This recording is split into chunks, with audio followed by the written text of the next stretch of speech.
Longines has quietly become one of the most respected brands among watch enthusiasts over these past few years. 5 years ago, if you asked collectors to name the most exciting Swiss watch brands around the $3,000 mark, Longines might have made the shortlist, but they certainly wouldn't have been front of mind like they are today. We now have the Legend Diver, Spirit line, Conquest Heritage, the recently updated HydroConquest. It almost feels like every few months they're releasing another watch that enthusiasts and watch geeks and people who care too much about watches immediately approve of. Meanwhile, other brands with much larger budgets seem to be frustrating their own audience. So what is Longines getting so right, and why are they the only ones inside of Swatch Group that seem to get it?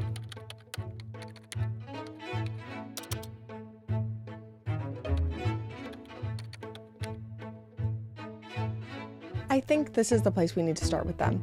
As economic times get leaner, value for money is at the forefront of people's minds. Premium luxury watches, think Rolex, Omega, are starting to plateau in innovation, and affordable alternatives are getting really good. Like if we compare the spec sheet of the current HydroConquest and the Rolex Submariner, there's not a lot of difference in there. Both have 300 meters of water resistance, a unidirectional ceramic bezel, stainless steel material, movement department, they're both self-winding calibers. The Longines actually has a longer power reserve at 72 hours versus the 70 hours of the Rolex. Then we look at the price. It's about £2,000 for the Longines and $9,500 for the Submariner date. For clarity, I should say, the Rolex is certainly a more premium product. Like in hand, you can feel it.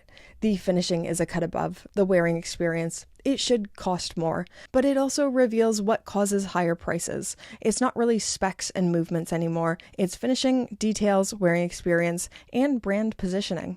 Longines has been creating pretty compelling designs for a long time now, and they are fixing the exact things people complain about.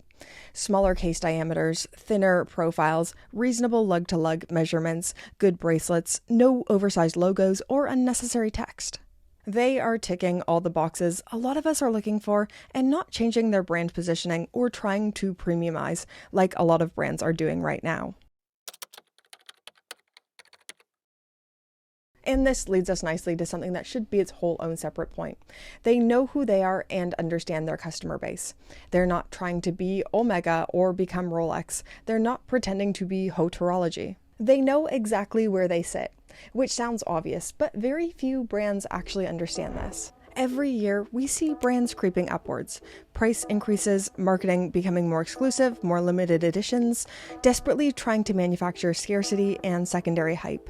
I think a lot of people who are seriously into watches are exhausted from this, and Longines is doing the opposite. It feels like they're saying, we're Longines, a good middle-of-the-road brand. We've updated some designs, similar pricing structure, bon appetit. That consistency builds trust. This might be my favorite point on here. They understand their customers, they know who their customers are, and they're not trying to make you feel dumb or like their watches are too exclusive for you. They're not Richard Mille, who sells 6,000 watches per year for about $300,000 each. They are in the quantity value game. People who want a quite good watch at a luxury price, it's still a price that stings. You know it's something special, but we aren't talking Rolex money here. It's that sweet spot between Seiko and Rolex. It's a massive market and few players are doing it well. I think this captures the person who wants one nice watch that they could wear to fancy events, but it also captures the enthusiast, someone with 6 watches and they want something sporty and robust. This is a massive group of people who largely go underrepresented. Like even now, I'm trying to think of competitors in that area. Maybe Nomos, but their designs are a little bit more niche. We have Tudor, who seem to be premiumizing and going for Omega. Tag is doing the same. I think Longines knows they're filling a unique spot.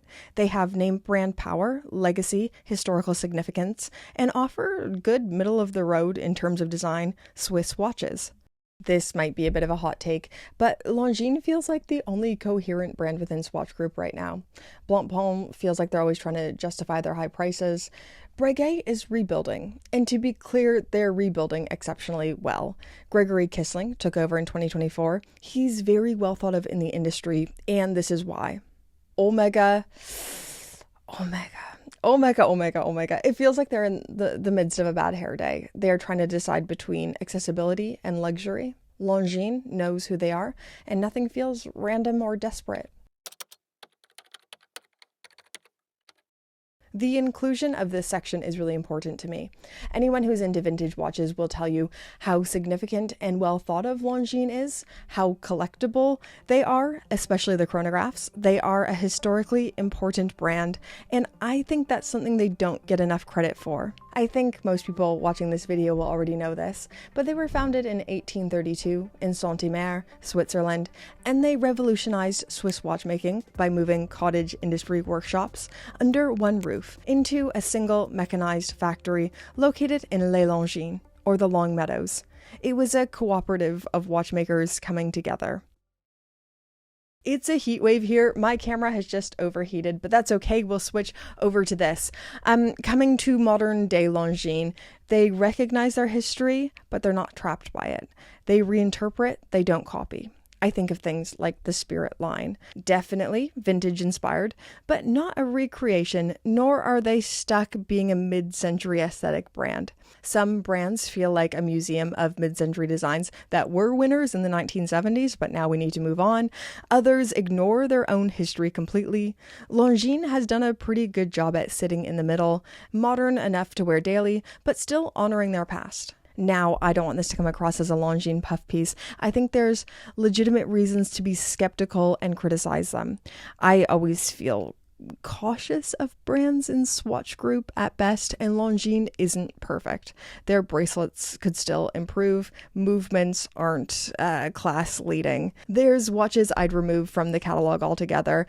There are legitimate critiques of Longines. If you follow the watch regulator on Instagram, he has some of the biggest criticisms of them, and it's coming from a pretty informed place. But for me personally, I still feel pretty optimistic and excited every time they make an update or release something new, and that's a rare thing in the current watch landscape. They are busy convincing us that they're listening, and that's why I've fallen back in love with them. Anyways, guys, these are just some of my thoughts. Do you agree, disagree? Let me know in the comments down below. Is there something you would add in there? Do you love Longines? Don't love them? Tell me everything. Thank you so much for your viewership. And now, thank you to the Pope tier patrons. Get their names on the screen. Oh my gosh, it was so warm. I didn't thank the Pope tier patrons. And it's not because I forgot to, it was just because I was melting. But it's cooled off a little bit, and now I feel emotionally ready to say thank you so much to the names on the screen. You are the Pope tier patrons. Thank you to all tiers of patrons, just anyone who keeps this channel going. You make this a financially viable thing for me to do as my full-time job, which is so awesome. I feel like I have the best job on earth. I have potatoes that are boiling over. Hold on.